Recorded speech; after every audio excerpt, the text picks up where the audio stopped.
Bienvenidos al Doyo al Borde del Precipicio. En el tema anterior hablamos sobre el conocimiento y que nos quedamos en la cuestión de cómo hacer que todos puedan reevaluar sus conocimientos si muy pocos tienen tiempo y de los pocos nadie tiene ni tantos recursos ni lo podrían evaluar todo. Pero aún nos falta integrar en todo esto una serie de problemas y temas más. Los grandes problemas del lenguaje. Creo que ante todos los temas tratados y estimados su comprensión sobre los mismos,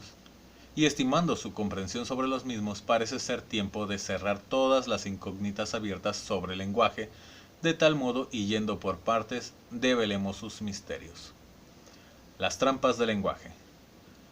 Ahora que tenemos suficientes nociones de conocimiento sobre el funcionamiento de nuestra mente y nuestro ser, es posible que podamos comprender de manera efectiva cuáles son las trampas del lenguaje, pues éstas se ocultan justo en los puntos ciegos de nuestro funcionamiento, pues no se restringen a lo idiomático, sino a todo el lenguaje derivado del intercambio de información que se presenta en los organismos.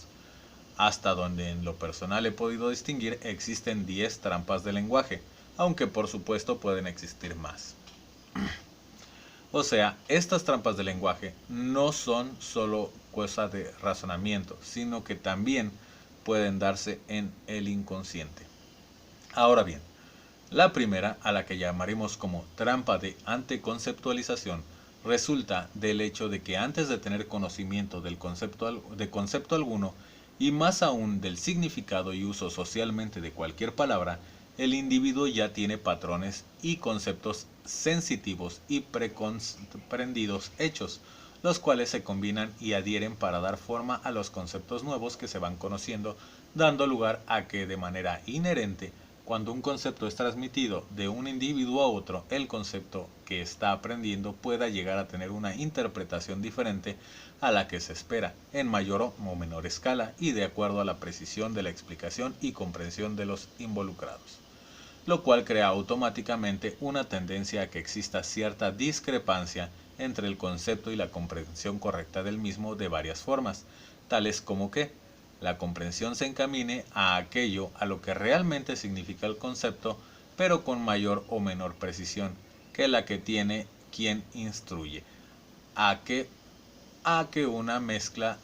de lo que en la mente del individuo se usa como referencias para darle una comprensión del concepto, pudiendo llevar a detalles faltantes o sobrantes en lo comprendido, o que lo que quienes enseñan usan de referencia de apoyo para explicar posiblemente está mal planteado, o simplemente que tampoco entiendan bien aquello que se está enseñando, o incluso llegue a darse el caso de que esto último sea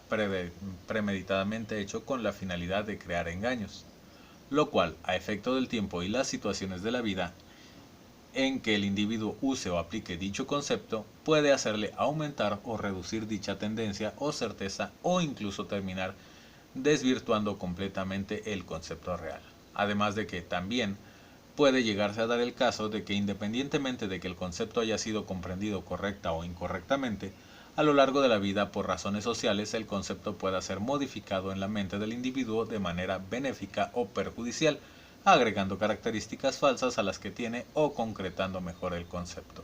lo que en consecuencia es un fácil detonante de conflictos con base a discrepancias ideológicas o de objetivos entre los individuos. Ejemplos de esto existen en la mayoría de las palabras e individuos, pero para acercar más la idea ejemplificaré con dos palabras de manera rápida, siendo las siguientes.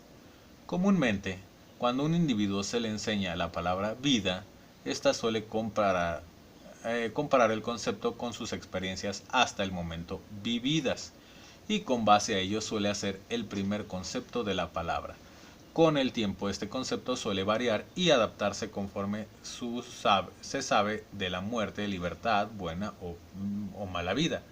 etc. Es relevante y útil para lo presente agregar aquí un ejemplo extra que puede mejorar aún más la comprensión de esta trampa del lenguaje, pues esta rebosa de actualidad y demostración del impacto que puede a darse ante la anteconceptualización de los conceptos, en específico la palabra vida. En la actualidad existen grupos que abusan de una combinación de trampas de lenguaje, partiendo de la presente, pues abusando de la anteconceptualización que tienen los individuos sobre la palabra vida, se hacen llamar grupos pro vida, para hacer pensar que buscan beneficios y menesteres, cuando en realidad estos no suelen ser pro vida, sino simplemente pro nacimiento, lo cual se delata al entender que el concepto de vida ondea en todo el proceso y sucesos que tiene un ser, desde su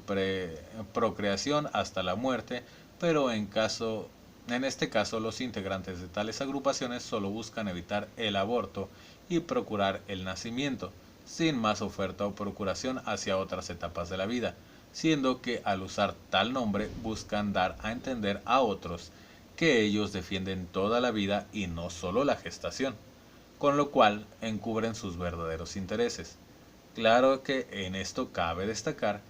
que la actitud y actividades de estos grupos varían entre naciones, pues en algunos países estos grupos sí llevan un seguimiento proyectivo y participativo en la vida de tanto madres como críos, sobre los que ejercen influencia para evitar abortos. O sea, sí los protegen. Hay grupos que no y hay grupos que sí, de providas. Eh, el problema está en los que simplemente atienden en contra del aborto. Hay otros grupos que sí dan continuidad. De hecho, tienen casas de ayuda, apoyan a la adopción y otras formas de ayudar. De hecho, el concepto de vida aún es debatido para su formalización en lo lingüístico, filosófico, biológico y otros campos, así como que se puede notar nuestro concepto de ello aún está en el aire, y aún en el momento tenemos solo una anteconceptualización de la palabra, aún con el ejemplo de el biólogo chileno que le dio un concepto de que significa que un ser vivo es un algo que se va creando a sí mismo. No me acuerdo cuál es la palabra, proicismo, algo así. En general, el concepto de él es más para definir qué es un ser vivo y no qué es la vida. Ok. Otra palabra que cabe y es útil para ejemplificar esta trampa de lenguaje es la antes mencionada palabra respeto. Pues es común que para cuando esta palabra es enseñada a los jóvenes o niños, estos tengan experiencias y memorias que hagan que el concepto puro varíe de acuerdo a estas, yendo desde que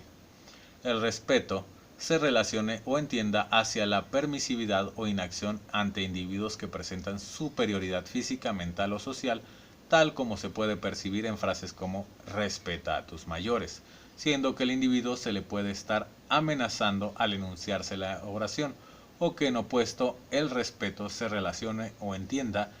con condescendencia si la oración se hace ante una persona anciana y desvalida. De igual forma se puede relacionar o entender hacia la inacción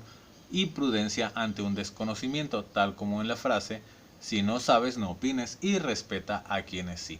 O en opuesto, que el respeto sea para no avergonzar a quienes claramente cometen errores, tal como en la posible oración respeta sus decisiones. Si está equivocado, déjalo, ya aprenderá. En general, la trampa de anteconceptualización se puede presentar tanto en palabras, conceptos o ideas y alejarnos de aquello que realmente es el significado, utilidad y trasfondo que tanto en lo que expresamos como lo que comprendemos, pues inevitablemente nuestros métodos cerebrales de comprensión tienen que usar como referencia lo personal y no lo general, a menos que nos entrenemos para evitar o detectar tales actos inconscientes. En el siguiente video hablaremos sobre la trampa de los generalismos y otras.